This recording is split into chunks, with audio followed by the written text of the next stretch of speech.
Bom dia, tudo bem com vocês, meus alunos queridos? Quanto tempo, né? Novamente, estamos voltando aqui a gravar para que a gente possa dar continuidade no material de recursos humanos, né? Esse material ele é bem extenso, ele é grande porque tem muita coisa da área de recursos humanos, de gestão de pessoas. Nem dá para ver tudo, mas pelo menos o básico aí, algo que você vai ter uma noção para de repente trabalhar dentro dessa área vai ser muito bom. Então, vou procurar sempre trazer coisas novas, coisas boas, coisas interessantes, para que vocês possam cada vez mais aplicar isso no mercado de trabalho, na vida profissional, na vida pessoal de vocês, porque também tem coisas que tem a ver com a nossa vida pessoal. Então, a gente vai continuar aqui dando o nosso material, tá bom?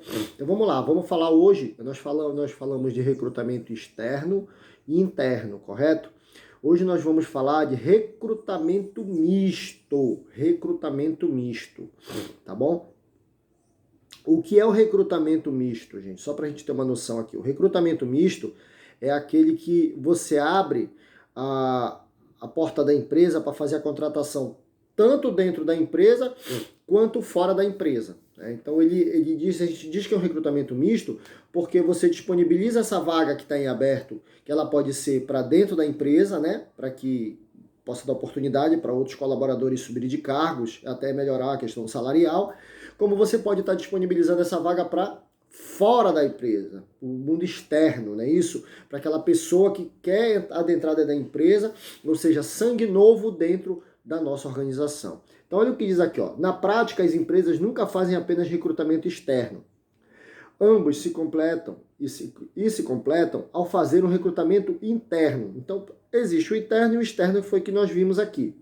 O indivíduo deslocado para a posição na vaga precisa ser substituído em uma posição atual. Se for substituído por outro empregado, o deslocamento produz uma vaga que precisa ser preenchida. Como é que funciona? Vamos supor que existe um gerente administrativo aqui. Esse gerente, ele subiu de cargo para gerente geral. E aquela vaga que estava ali de gerente administrativo, passou a ser de um assistente administrativo dele que assumiu a vaga. Então abriu-se o quê? Um leque, abriu-se uma vaga do assistente administrativo. Como a gente disponibiliza essa vaga para dentro da empresa internamente, para outras pessoas de outras áreas poderem fazer esses testes, de repente assumir a vaga, nós também vamos disponibilizar para fora da empresa. Não é isso? Por isso que a gente fala que é recrutamento misto, porque ele pode ser contratado, remanejado de dentro da empresa ou contratado uma pessoa lá fora, tá? Olha, quando se faz um recrutamento interno, em algum ponto da organização surge sempre uma posição a ser preenchida através do recrutamento externo. Tá aí, ó, os dois vocês estão vendo.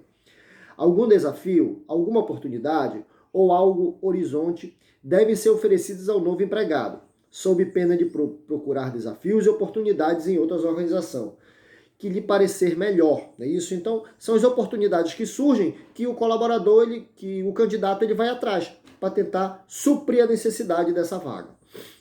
Em fase das vantagens e desvantagens dos recrutamentos interno e externo, uma solução eclética tem sido preferida pela maioria das empresas, que é justamente o que a gente vai falar, que é o recrutamento misto, ou seja, aquele que aborda tanto fontes internas, né, isso que dá oportunidade internamente, como fontes externas de recursos humanos. Quando a gente fala recursos humanos, porque a gente está buscando esse material humano lá fora, tá? Então é um recurso humano que eu estou trazendo lá de fora para cá, beleza?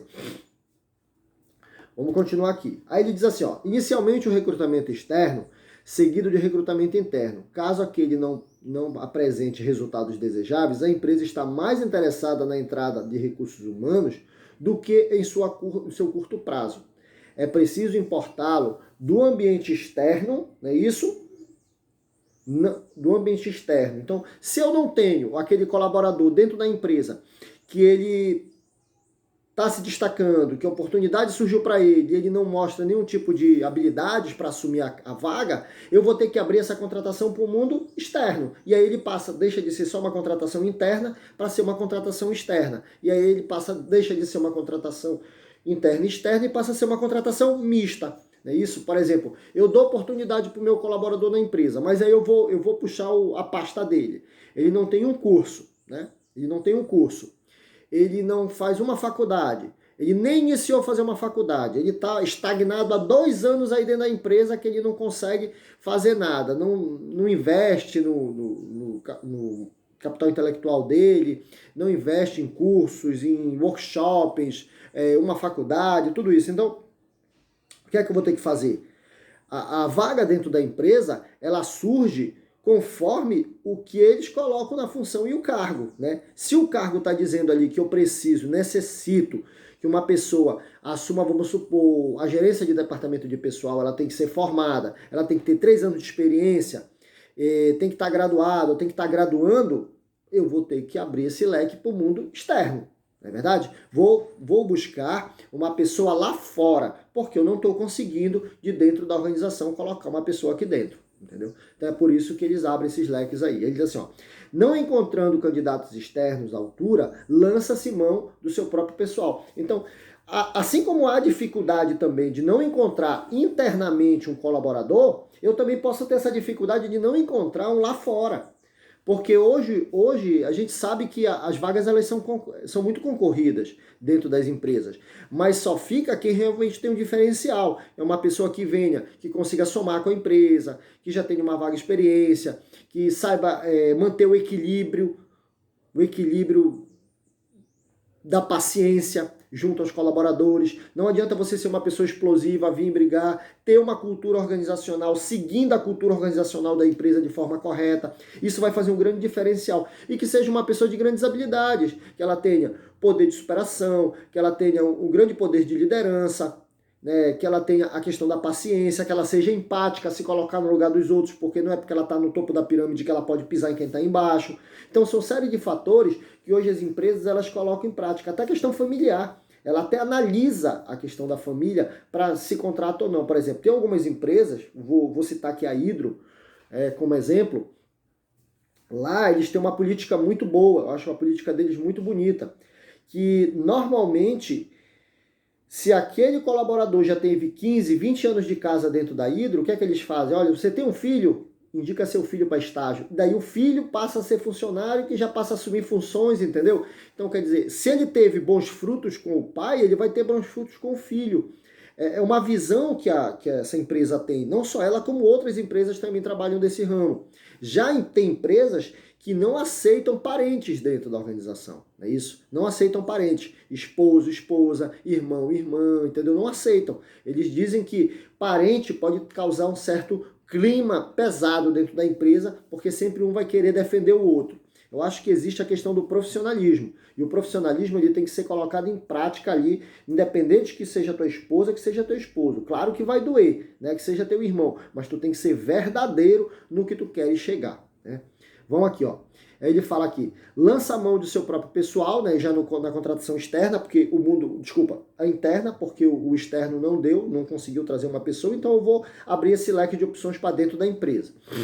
Né? Não encontrando candidatos externos à altura. Lança a mão do seu próprio pessoal, não considerando o início dos critérios acerca das qualificações necessárias. Quando ele fala a questão do início, que algumas coisas ele vai deixar para lá. Ele vai pegar só o que precisa aqui necessário para fazer essa contratação, para fazer as entrevistas desse colaborador que já existe dentro da empresa, que ele possa mudar de função. Inicialmente, recrutamento interno, seguido de recrutamento externo. Caso não apresente resultados desejáveis, a empresa dá prioridade a seus empregados na disputa das oportunidades existentes. Não havendo candidatos à altura, parte para recrutamento externo. Tem um diferencial muito grande aí. Se eu vou trazer uma pessoa lá de fora, da recrutamento externo, tá, beleza, eu trouxe essa pessoa de lá, ótimo, perfeito. Mas eu também tenho candidatos à alturas aqui dentro da empresa. E aí pesa muito, porque em vez de eu trazer uma pessoa lá de fora, que eu não sei os vícios que ela tem, eu não sei os problemas que ela tem, eu não sei as dificuldades que ela tem, claro que eu estou dando oportunidade, eu vou preferir colocar uma pessoa que está aqui dentro. Porque ela já está comigo, ela conhece a política da empresa, ela conhece o clima organizacional, ela conhece a questão do poder de liderança da empresa, então eu vou preferir dar oportunidade para quem está do meu lado do que quem está lá fora. Beleza? Não que essa pessoa lá de fora não tenha grandes habilidades. Claro, se dentro desse processo seletivo o candidato interno e o candidato externo, o externo for muito melhor que o interno, eu vou dar oportunidade para essa pessoa lá de fora. E aí vou dizer, olha, infelizmente você tem habilidades, o meu colaborador aqui, mas vou dizer, ó, vou ter que trazer uma pessoa de fora porque ele conseguiu suprir as necessidades que a gente queria, tá bom?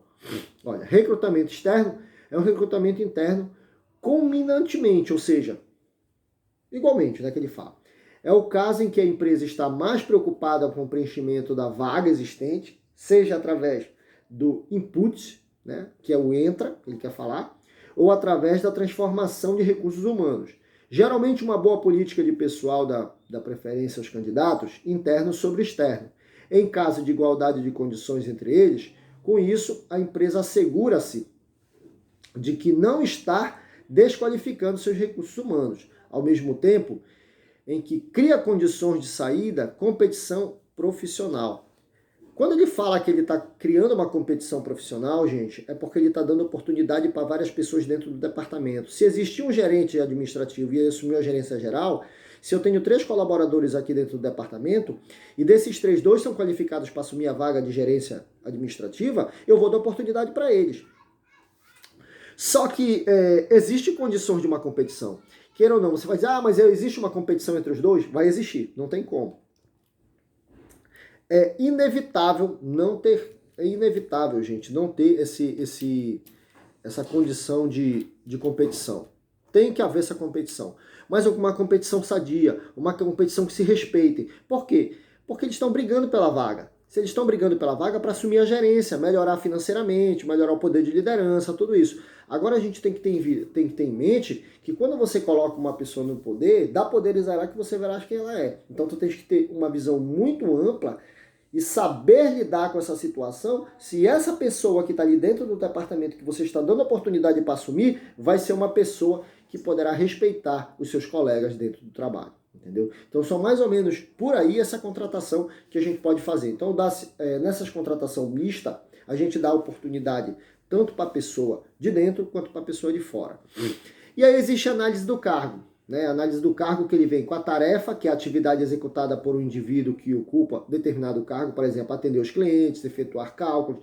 Depende da tarefa que é colocada, né? Que a pessoa vai conseguir disseminar essa vaga. A função, que é o conjunto de tarefas atribuídas a cada indivíduo, e a organização, por exemplo, secretaria do departamento comercial, arquivamento, então é a função que ele vai assumir. O cargo, que é o conjunto de funções substancialmente idênticas quanto à natureza das tarefas executadas, especificações exigidas do ocupante, por exemplo, gerente de conta, gerente de recursos humanos, aí é o cargo que ele vai assumir. Então existe a tarefa, a função e o cargo, né? Aí vem a análise do cargo, que é um estudo que se faz para buscar informações sobre as tarefas e componentes do cargo, sobre as especificações exigidas do seu ocupante. Então é o que ele vai desmembrar, o que ele vai fazer, qual é a análise do cargo dele, o que é que ele faz.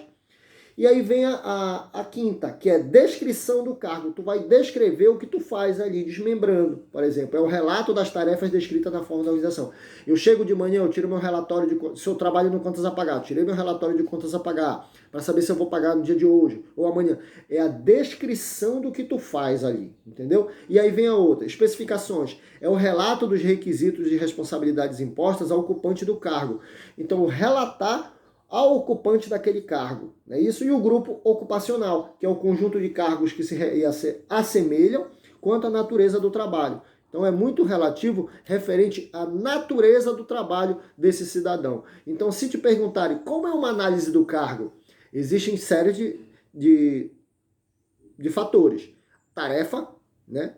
Função, cargo, análise do cargo, descrição do cargo, especificações do cargo e grupo ocupacional. Tá? Então são essas modalidades que existem numa análise do cargo. Normalmente as pessoas que trabalham no recursos humanos, ela vai analisar isso aqui minuciosamente. Se você está treinando para entrar na organização, você já está dentro da empresa, mas você está na fase de experiência, todas essas tarefas aqui, elas serão analisadas desse colaborador, tá bom? Serão minuciosamente analisadas da melhor forma possível, para que ele, ou se ele vai se enquadrar e ficar na empresa, ou se ele vai acabar não passando no teste, tá bom? Então esse tipo de análise é uma análise de cargo que o setor de recursos humanos ou de gestão de pessoas vai fazer e vai estar dando feedback. Todo mês o departamento de recursos humanos ou gestão de pessoas, ele vai estar trazendo essa pessoa que está treinando e dando um feedback para saber como é que está o desempenho dela dentro da organização.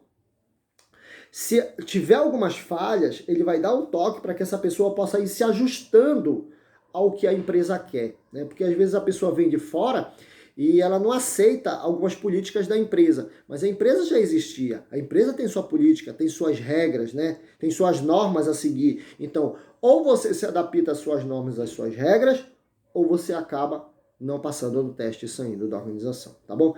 Então, nesse primeiro momento aqui, dessa terceira aula, é isso que eu queria falar para vocês. Nós vamos dar continuidade na segunda aula, que tá vindo aí, quando eu vou finalizar com a palavra do dia, tá bom? Bom dia, pessoal. Um grande beijo no coração de todos. Fui!